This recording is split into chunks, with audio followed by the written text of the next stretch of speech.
Bismillahirrahmanirrahim. Assalamualaikum warahmatullahi wabarakatuh.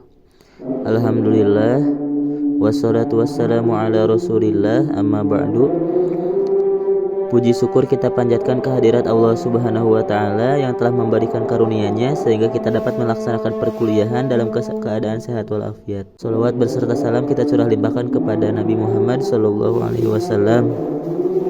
Perkenalkan, kami dari kelompok 4 yang beranggotakan 3 orang. Yang pertama Marsha Anastasia, yang kedua Ridana Hindrawan, yang ketiga Kasbi Kusuma.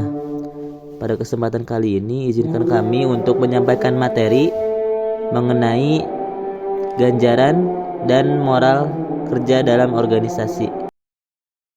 Pada kesempatan kali ini saya akan memaparkan materi mengenai ganjaran dan moral kerja dalam organisasi.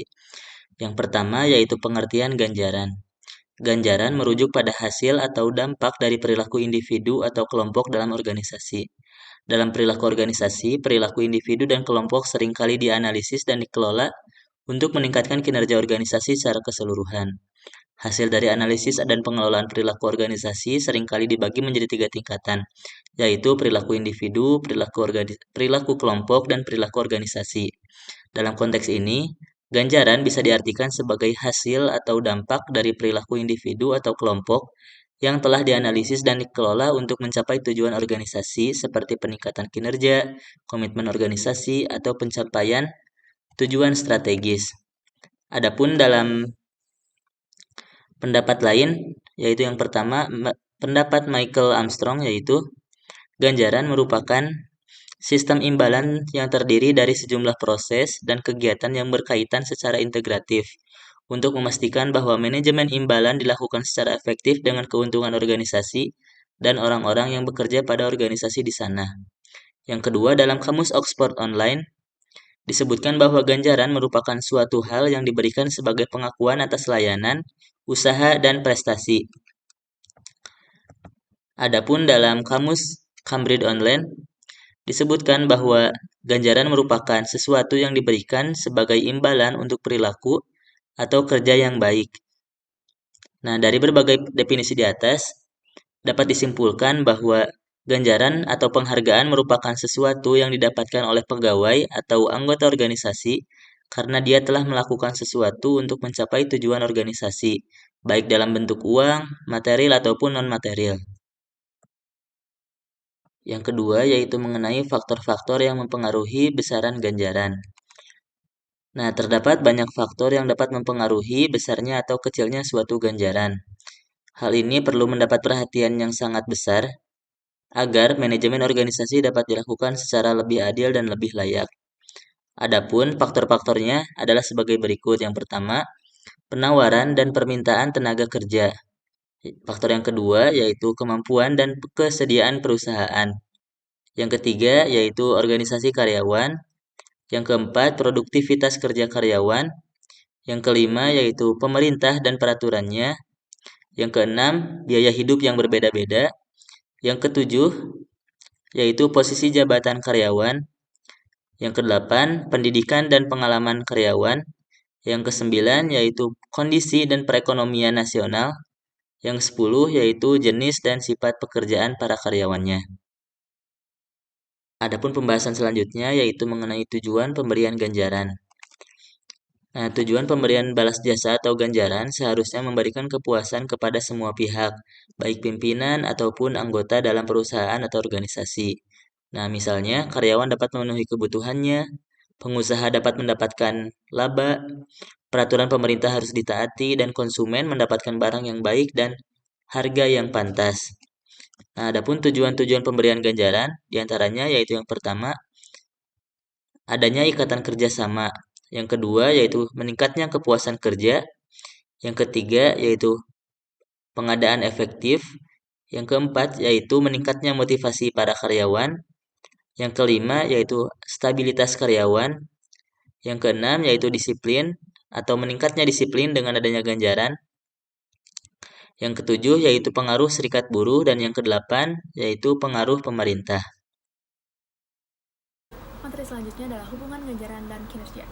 Program ganjaran atau balas jasa pada umumnya bertujuan untuk kepentingan perusahaan dan masyarakat. bukan tujuan salah satu pihak saja. Supaya tujuan tercapai dan dapat memberikan kepuasan bagi semua pihak, seharusnya program ganjaran ditetapkan berdasarkan prinsip adil dan wajar, yang sesuai dengan Undang-Undang Perburuhan, serta memperhatikan faktor internal dan eksternal organisasi. Ganjaran dalam organisasi harus dapat menjawab pertanyaan apa yang mendorong seseorang dalam bekerja dan mengapa ada orang yang bekerja keras sedangkan orang lain bekerjanya biasa-biasa saja. Peterson dan Plowman dalam Melayu 2005-142 mengatakan bahwa orang yang memiliki kemauan untuk bekerja adalah karena hal berikut. Yang pertama adalah the desire to live. Artinya bahwa keinginan untuk hidup merupakan keinginan utama dari setiap orang. Manusia bekerja untuk dapat makan dan minum agar dapat melanjutkan hidupnya. Yang kedua adalah the desire for possession. Artinya keinginan untuk memiliki sesuatu merupakan keinginan manusia yang kedua, dan ini merupakan salah satu sebab mengapa manusia mau bekerja. Yang ketiga adalah the desire for power. Artinya keinginan akan kekuasaan merupakan keinginan selangkah di atas keinginan untuk memiliki dan mendorong orang mau bekerja. Yang keempat adalah the desire for recognition. Artinya keinginan akan pengakuan merupakan jenis terakhir dari kebutuhan dan juga dorongan untuk bekerja. Dengan demikian, dapat diketahui bahwa setiap pekerja mempunyai motif dan kebutuhan tertentu dan mengharapkan kepuasan dari hasil pekerjaannya. Kebutuhan yang dipuaskan dengan bekerja antara lain sebagai berikut. Yang pertama adalah kebutuhan fisik dan keamanan. Menyangkut kepuasan kebutuhan fisik atau biologis seperti makan, minum, tempat tinggal, atau semacamnya, di samping kebutuhan akan rasa aman dalam menikmatinya. Yang kedua adalah kebutuhan sosial. Karena manusia ini tergantung satu sama lain, maka terdapat berbagai kebutuhan yang hanya bisa dipuaskan apabila masing-masing individu ditolong oleh orang lain. Yang ketiga adalah kebutuhan egoistis, berhubungan dengan keinginan orang untuk bebas, untuk mengerjakan sesuatu sendiri, dan untuk puas karena berhasil menyelesaikannya. Materi selanjutnya adalah pengertian moral kerja. Moral kerja pegawai dalam bahasa Inggris berasal dari kata moral employee. Moral kerja memiliki makna sikap anggota organisasi atau pegawai terhadap kondisi yang ada dalam organisasi. Moral kerja dalam kajian perilaku organisasi adalah semangat kerja. Semangat kerja dalam organisasi merupakan suatu kondisi yang dapat berubah seiring dengan perkembangan kondisi organisasi yang dipersepsi oleh anggotanya. Berdasarkan dimensinya, moral kerja dapat diidentifikasi sebagai moral kerja individu dan moral kerja kelompok. Moral kerja individu adalah semangat individu untuk menyumbangkan tenaga maupun pikirannya dalam usaha mencapai tujuan organisasi.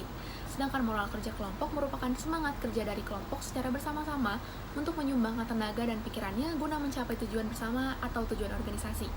Berikut merupakan ahli yang mendeskripsikan mengenai moral kerja. Harris 1984-238 menjelaskan, moral is to view it as workers' perception of the existing state of their well-being. In other words, the workers' degree of satisfaction with organizational condition and circumstance. Moral is said to be high when condition and circumstance appear to be favorable and low when conditions are unfavorable. Penjelasan Harris dapat dipahami bahwa moral dipandang sebagai persepsi para pekerja terhadap kondisi nyata kesejahteraan pegawai atau tingkat kepuasan terhadap kondisi organisasi dan keadaan yang melingkupinya.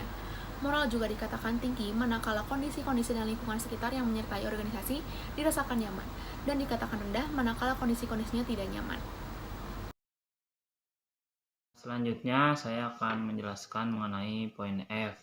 Poin F yaitu faktor-faktor yang memengaruhi moral kerja. Nah, berikut ini adalah faktor yang diidentifikasi dapat memengaruhi moral kerja seseorang menurut Roach 1926 dalam Harris 1984-238, yaitu sebagai berikut. 1. Sikap umum pekerja terhadap pekerjaan. 2. Sikap umum pekerja terhadap pengawasan yang diterima. 3. Tingkat kepuasan standar pekerja. 4. Tingkat pertimbangan supervisor atau atasan kepada bawahannya.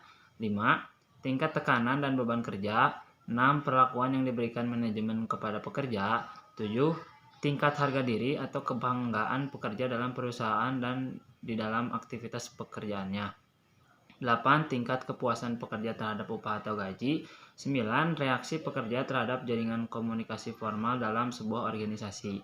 10. Tingkat kepuasan kerja intrinsik dari para pekerja yang lain. 11. Kepuasan kerja dalam hal kemajuan dan terhadap kesempatan untuk maju lebih lanjut. 12. Yang terakhir, sikap pekerja terhadap rekan sekerja. Nah, selanjutnya saya akan menjelaskan poin G, yaitu hubungan moral kerja dengan produktivitas kerja. Konsep moral kerja sering dikaitkan dengan kesejahteraan, kepuasan, dan perasaan menjadi bagian dari organisasi. Manifestasi moral kerja dapat terwujud dalam berbagai bentuk, seperti antusiasme, komitmen, kepedulian untuk bekerja, dan dedikasi untuk mencapai tujuan organisasi. Fenwick W. English 2006. Secara khusus, manajemen perilaku organisasi diarahkan pada produktivitas kerja pegawai. Herzberg dalam Gellerman 1984. Terkait dengan hubungan moral kerja terhadap produktivitas kerja sebagai berikut. Dari seluruh survei yang dilaporkan, 54% menunjukkan bahwa moral yang tinggi berkaitan dengan produktivitas yang tinggi. Sementara 35% lainnya menunjukkan bahwa moral tidak berhubungan dengan produktivitas. Dan 11% lainnya menyebutkan moral tinggi berhubungan dengan produktivitas yang rendah. Hubungan itu tidak mutlak, tetapi terdapat cukup banyak data yang mendukung bahwa memberi perhatian pada karyawan berpengaruh terhadap meningkatnya output karyawan. Korelasi yang rendah itu berarti bahwa selain sikap kerja tentu banyak faktor yang lainnya seperti faktor produktivitas dan yang lainnya. Nah, selanjutnya kan di situ ada bagannya teman-teman. Nah, bagannya itu yang pertama ada persepsi pegawai, di mana persepsi pegawainya itu ada 3 gitu. Ada persepsi terhadap faktor yang menyenangkan dan organisasi baik terhadap dirinya maupun rekannya. Yang kedua ada persepsi terhadap tingkat kepuasan yang diperoleh. Nah, ini tuh tingkat kepuasan yang diperoleh oleh seorang pegawai gitu kan. Karena kalau pegawai mendapatkan tingkat kepuasan yang baik, pasti dia juga akan bekerja dengan baik. Tapi kalau misalkan mereka mendapatkan tingkat kepuasan yang kurang, maka kinerja mereka itu jadi kurang juga gitu. Nah, yang ketiga ada persepsi terhadap kemungkinan untuk mendapatkan ganjaran. Nah, dari 3 persepsi itu ada level moralnya. Yang pertama ada moral tinggi. Nah, moral tinggi itu efeknya ada tingkat kerjasama yang tinggi, mematuhi peraturan perusahaan, berhati-hati dalam menangani peralatan milik perusahaan, memiliki rasa setia dan hormat sebagai seorang karyawan di perusahaan tersebut. Adanya hubungan kerjasama yang harmonis, bekerja tanpa keluhan, mengurangi pergantian karyawan, kemungkinan dan absen. Nah, ini memang sesuai ya teman-teman, karena ketika persepsi pegawai ini berhasil dan dia mendapatkan moral yang tinggi, pasti kan kinerjanya juga tinggi gitu.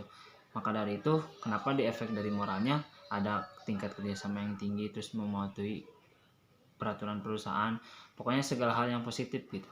Nah, yang kedua ada level moral yang rendah. Nah, level moral rendah ini efeknya negatif teman-teman, semua efeknya negatif. Ya, sebagai contoh ya, ini ada kurang kerjasama, malas dalam mematuhi peraturan perusahaan, mengabaikan tujuan dan sasaran perusahaan, kurang perhatian dan minta terhadap rekan kerja, meningkatnya keluhan dan tidak ada gairah dalam bekerja, meningkatnya pergantian karyawan, kemungkinan dan absen. Nah, itu semua bisa terjadi jika para pegawai ini mendapatkan moral yang rendah. Jadi intinya adalah ketika pegawai mendapatkan moral rendah, pasti efek dari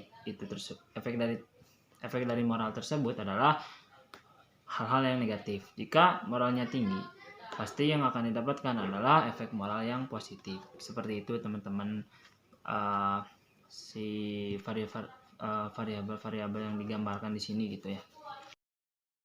Baik, mungkin cukup sekian pemaparan materi yang dapat kami sampaikan. Kurang lebihnya mohon maaf. Akhirul kalam. Assalamualaikum warahmatullahi wabarakatuh.